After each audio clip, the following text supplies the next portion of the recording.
छत्रपतींचा विचार म्हणजे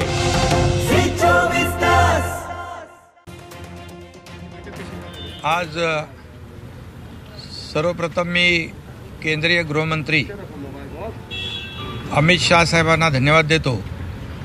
त्यांचे आभारही आम्ही मानतो, कारण जे आज त्यांनी बैठक बोलवली, मी आणि उपमुख्यमंत्री देवेंद्रजी आणि कर्नाटकचे मुख्यमंत्री आणि त्यांचे गृहमंत्री,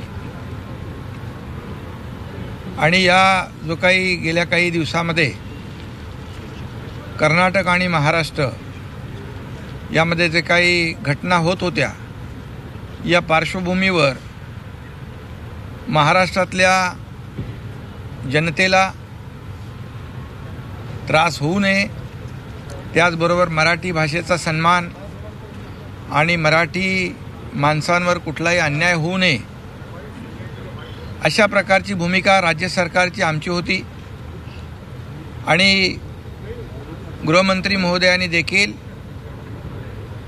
त्या चर्चेमध्ये आणि मुख्यमंत्री कर्नाटक यांनी देखील ते मान्य केलं आणि दोन्ही राज्यामध्ये शांततेचं वातावरण, सौहार्दाचं वातावरण आणि कुठल्याही प्रकारचा कायदा सुव्यवस्थेचा प्रश्न होऊ नये अशा प्रकारच्या सूचना केंद्रीय गृहमंत्री महोदयांनी दोन्ही राज्यांना दिल्या.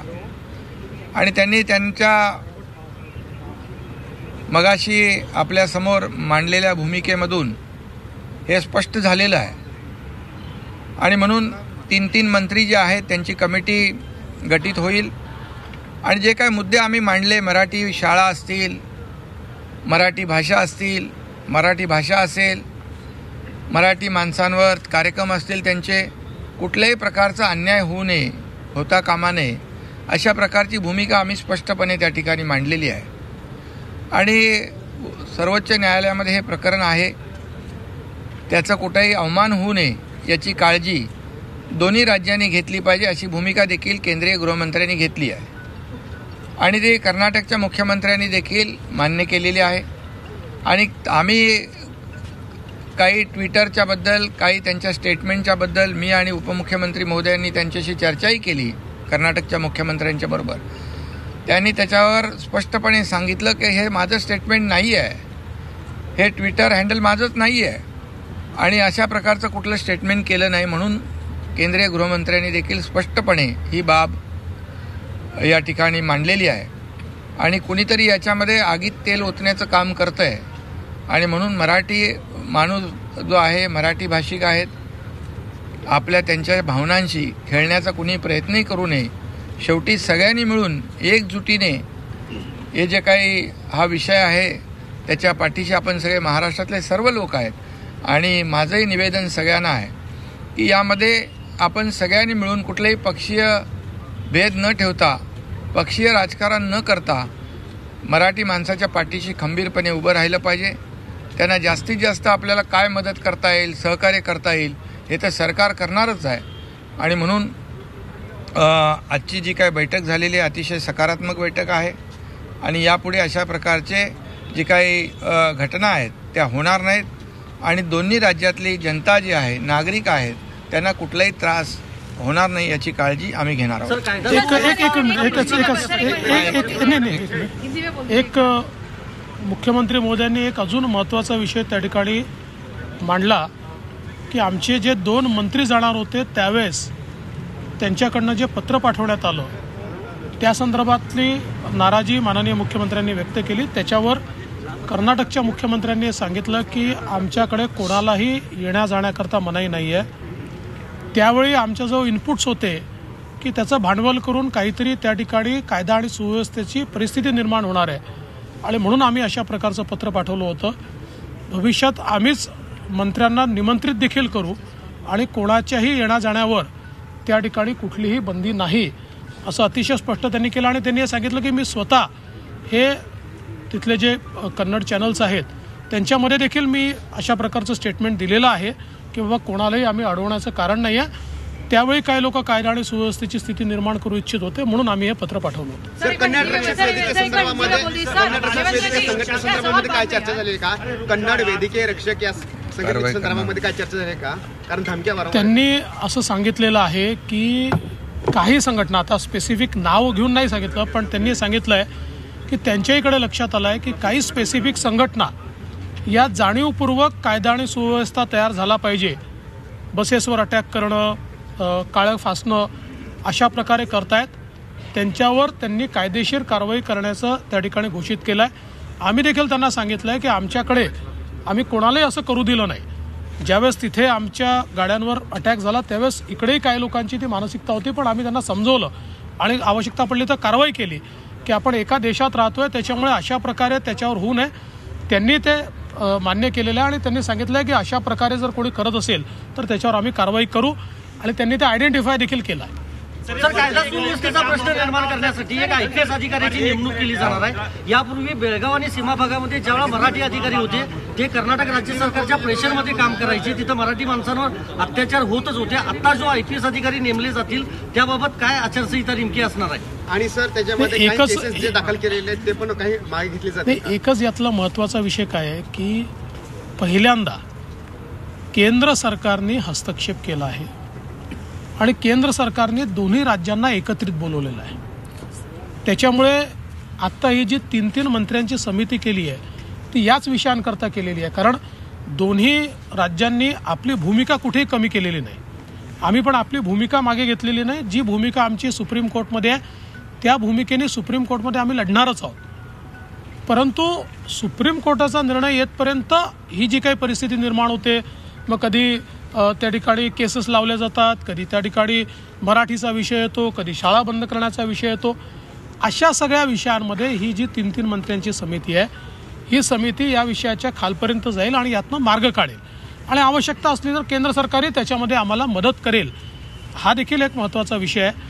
दुसरं एक अजून मला असं वाटतं की या ठिकाणी सांगितलं पाहिजे की माननीय मुख्यमंत्र्यांनी एक अजून केंद्रीय गृहमंत्री महोदयांना विनंती केली की कर्नाटक आणि महाराष्ट्रामधला जो काही डिस्प्यूट चाललेला आहे याच्यामध्ये केंद्र सरकारची सुप्रीम कोर्टातली भूमिका ही न्यूट्रल असली पाहिजे, ती कुठल्याही राज्याच्या बाजूची असू नये.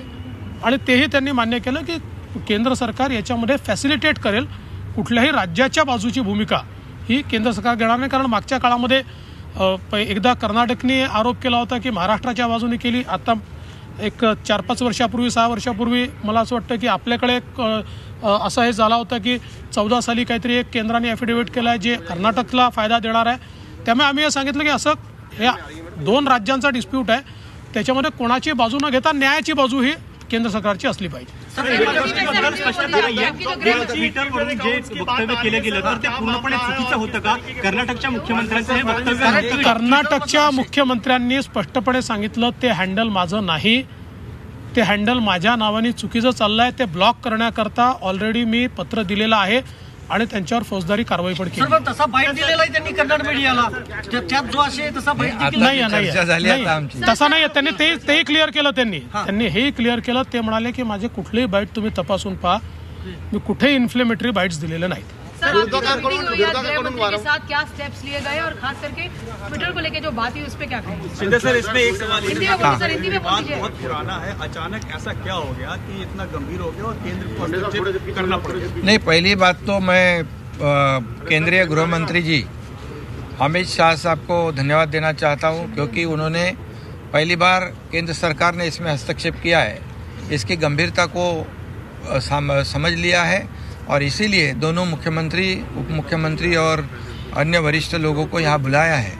ये बहुत ही बड़ी पहल है और ये इससे दोनों राज्यों के जनता जो है, नागरिक है, उनको जो तकलीफ हो रही थी बिल्कुल नहीं होगी. शांति अमन बनाए रखेंगे.